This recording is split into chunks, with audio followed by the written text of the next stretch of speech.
So you orient yourself towards some good, the highest good that you can conceptualize, and it has to be through a consultation with your ancestors, because you need to do the things that people have always done, and you need to do them properly, and you need to assume that that's the way that you should live, unless you have a very good reason to change it dramatically, and maybe you do, but you've got to start with some axiomatic set of presuppositions, because otherwise you have to invent everything on your own, and you don't have enough time to do that. So you have to use normative guidelines. And if you don't, then people won't know what to do with you. That's another big problem, if you live completely outside the norm. I mean, you know, remarkable artists manage that to some degree, but of course they pay for the privilege by being remarkable artists. So if there's something truly remarkable about you, perhaps you could justify deviating from the normative path. But if there isn't, first of all, there's nothing remarkable enough about you to justify deviating in every way from the normative path, no matter how remarkable you are. So that's part of the rescuing of the father from the depths, is to reunite yourself with the traditional structures of your community. You can do that in a way that you feel suits your own needs best. But I don't think you can not do it, because it makes you weak. And then you'll drown. All right, so let's say you have oriented yourself, but not perfectly, because you're full of mistakes and errors. So then what do you do? Because you have to fix those errors, but you still have to be oriented. And this is why I started to get interested in the phenomena of meaning as a phenomenological experience, to experience something as meaningful. It's not exactly obvious what that means, to experience something as meaningful. I think that you can approach it obliquely, you know, like if I said, watch yourself for 2 weeks and notice when you're doing something that you regard as meaningful. I could say, well, here's some markers. You lose a sense of time, you lose a sense of vulnerability, you're deeply engaged in it.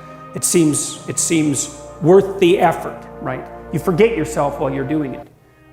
Maybe you forget your existential concerns while you're doing it. You're not ruminating or obsessing about the meaning of your life, right? So there's markers for it. It's like the flow states that Csikszentmihalyi described.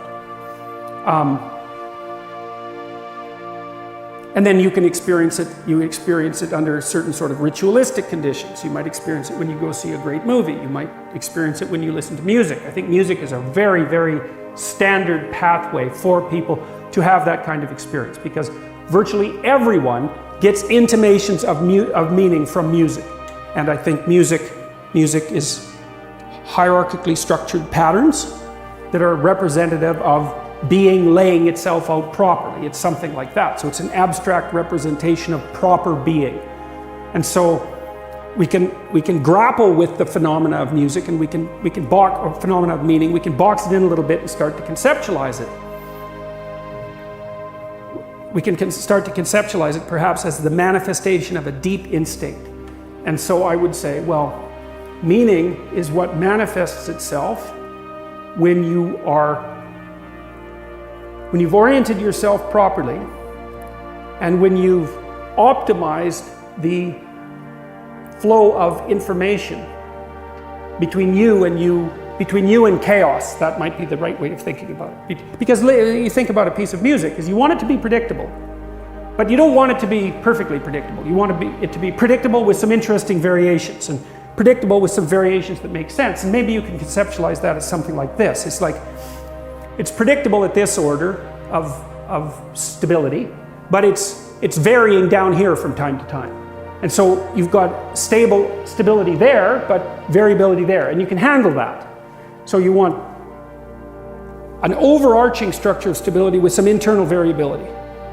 And maybe that's the way that you update yourself without falling apart.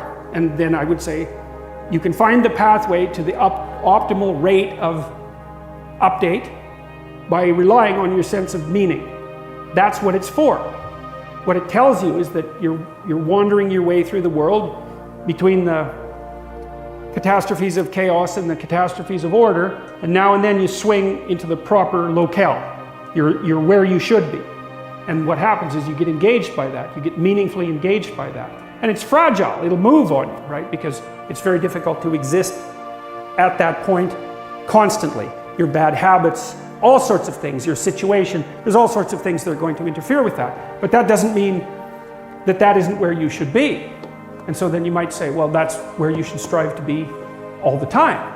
And then the question might be, well, what would it be like if you were there all the time?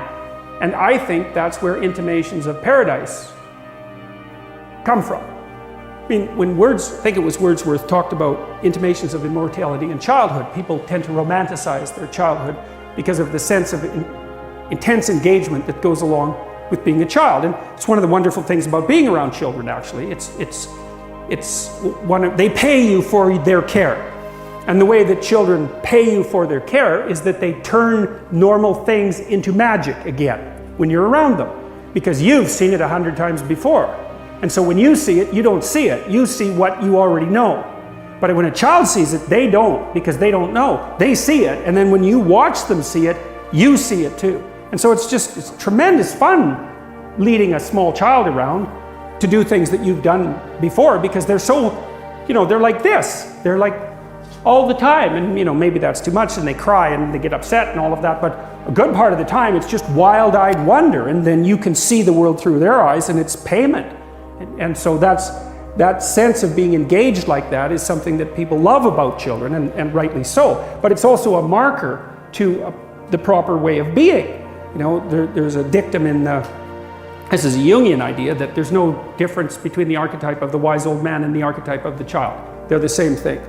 Because the wise old man is the person who found what he had in childhood but lost. Right, that's a very powerful motif, is that the purpose of maturation is to return to the state of childhood as a mature being. Not to stay in the state of childhood, that's Peter Pan. But to make the sacrifices necessary for maturation and then return.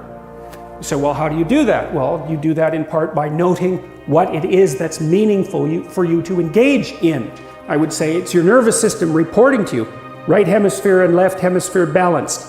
The balance between chaos and order produces an output that says you are in the right place. It's a perception. The meaning is a perception of being in the right place. It's the genuine thing. However, because it can be pathologized, that's the thing, and that's why I think there's a call to virtue in most great religious traditions. If you're going to rely on your sense of meaning to orient you, you have to play a straight game, because otherwise you warp and twist the inputs, and then the mechanism won't function properly. It's like if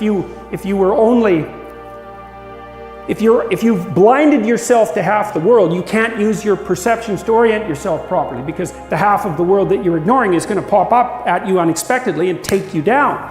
And so if your relationship with the world isn't pristine, honest primarily, then you can't rely on your own internal orienting mechanisms. And then you either fall into chaos, which is an absolute catastrophe, or you have to rely on some kind of external authority. And that makes you prone to possession by tyrannical ideologies, for example, which give you that sense of meaning that you should in fact have as a consequence of your own action.